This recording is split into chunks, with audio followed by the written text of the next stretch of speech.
back at it again in the white vines. Welcome back to Lunch with Steel, man. Look, dramatic. Had the homie Sly Crow hit me up the other day. He ain't never responded to me. Shout out to you, Pro. Beef. I got beat now playing. But he hit me up. Was like, yo, Steel, you gotta start being a little bit more casual, man. You're a little too professional. It's like, I can't. I'm not trying to be professional. It's the whole reason I did this, man. You know, doing the whole screen sharing, showing y'all the different topics and stuff like that, and just getting into it. It's just how I do stuff, man. Like, I'm not going out of my way. I'm not creating a script. I'm just chopping it up with y'all, bringing up a topic, and just trying to stay, excuse me, that was my lunchbox. I'm trying to get my lunch right.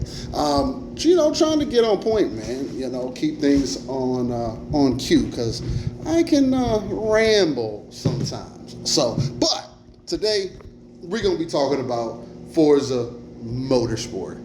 Something that's near and dear to my heart, regardless of what anybody may believe. Because Saturday, again, Living Split Screen, we're gonna be getting into it. Me and Pone gonna have some good conversation, man. But Forza Motorsport, a franchise, an IP that has been very influential to me. I would say I used to be a Gran Turismo dude back in the day, right? Gran Turismo was super dope to me. Was really what started my infatuation or my love for that sim kind of racing style, right?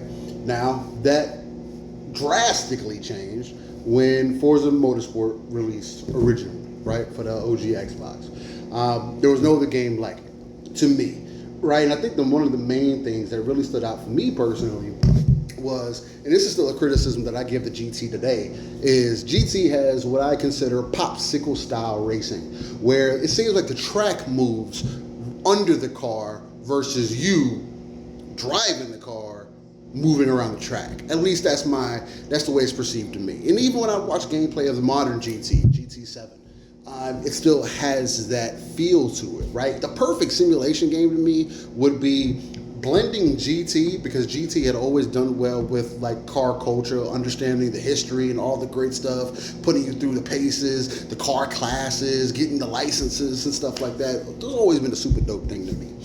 And the perfect scenario would be combining that with Forza, right? Now, unfortunately, Forza Motorsport had half of its team at turn 10, were let go due to the most recent Microsoft layoffs, right? Again, I mentioned that in a video some time ago, and it's really sad to see, because on one hand, I am disappointed, right, that Forza Motorsport has seemingly not garnered the same attention that it used to. And to be quite frank, I have to put all of that onus on turn 10. And if anything, I would put additional onus on management and Microsoft, right? Allowing things to be as they are, right? I would say that's been my number one complaint, if there's going to be any, that Microsoft has seemingly been too hands-off. Hey, buddy, we believe in the art. We want you to just take your time, get it done. And over the last few motorsports, the games just haven't been in the best condition possible, right? Throwing some cheddar and sour cream on it today. Haven't made a sandwich on here in a little bit, man. Had to bring it back. But it hasn't been the most consistent, right? And I think that's not just for me, because to be honest, right, as much as I fell in love with Forza Motorsport, as much as I was playing that series up to, I want to say, Motorsport 4, when Forza Horizon released, it did start causing me to look at the franchise quite differently, right? I know I've gotten older and stuff like that, right? You're talking about teen Steel versus adult Steel, you know what I mean? It's two different perspectives. And I still love the simulation racing and stuff like that, but there has been more competition that has come to the forefront, and fortunately or unfortunately, Forza Motorsport didn't look over at GT or even look over at Assetto Corsa and say, hey, what can we pull from these games to make our experience more unique, right? And if you're not going to have somebody on top of you telling you like, yo, you need to innovate, yo, you need to do things differently, yo, you can't have missing features or missing content, look, I hear you want to make your own new engine and revamp, but look, these licenses are too expensive. There's too much going on. We have to be somewhat unique. It has to be more than just, oh, the driving style is whatever. Because again, you have games, like I said, of course, so games like iRacing that quite obviously offer the sim racer a more of an experience. I might even put BeamNG on there, and I think that's a different type of game. But you're not giving enough people enough reason to want to jump into Forza. And with Forza Motorsport, the most recent one, their quote-unquote reboot, they still didn't hit the nail on the head, right? Missing features, day one. And again, since I'm not as invested in the IP as I used to be, or at least in motorsport, it's hard for me to find a reason to be frustrated that the team half the team was let go, or is essentially made into a support studio, right? Because again, I have ignored the IP. I don't put the time into the games like I used to.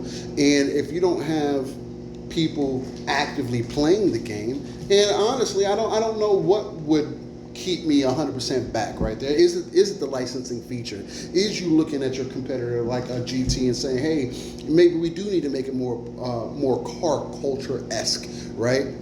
To bring people in. And that's what's going to be the thing that brings us forward. I don't know. But obviously people aren't not only engaging with it, because again, people say, oh, it's because of Game Pass and this and that. I don't think it has nothing to do with that. For the last few games for Forza Motorsport, it just hasn't hit. Where Forza Horizon has come to that forefront. Now, Horizon hasn't been A1 like Steak Sauce either. They've been missing some things, some features, and haven't been the greatest. Again, my biggest pet peeve about Forza Horizon is, why do we not have an option to have heavy traffic, right? That's one of the most enjoyable things, especially nowadays, getting off of work, cutting the game on, and just, because that's why I jumped into Assetto Corsa for a bit, right? Now, it wasn't like something that's just available in Assetto Corsa, but you have to download mods and stuff like that, jump on PC and get those things twerking. But it gave me a perspective that I didn't know necessarily that I needed, right? Or something that I've been asking for that I felt like we had some of that back in the day. Midnight Club as an example, some Need for Speed, you want to throw that in there, where it's just like we had traffic and stuff like that. And I would love to bring more of that online, to have this option to me and a buddy can get online and we just flow through traffic, for a couple hours or whatever the case, right? Now, again, I know motorsport is different in that way, and I can't necessarily make any excuses for it.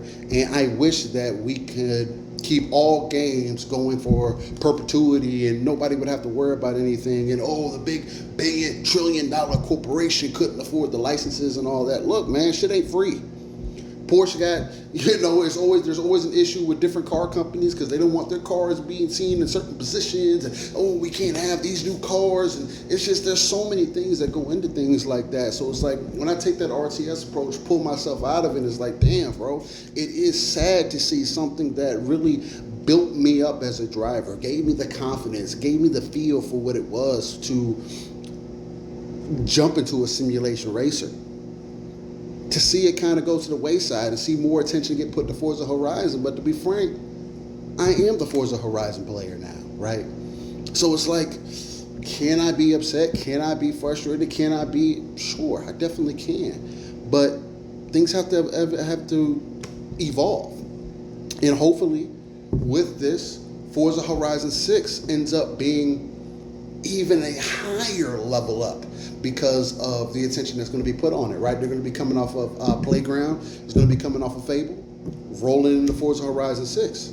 So it's like, maybe with this and Turn 10 now being a support studio again, they revamp motorsport and it's its own thing. Not saying that they can't keep putting updates. They couldn't build that team back up and really get it reinvigorated. But at what point do we also ask questions to the creative directors and say, hey, or, the designers and say, yo, how are y'all planning to evolutionize this?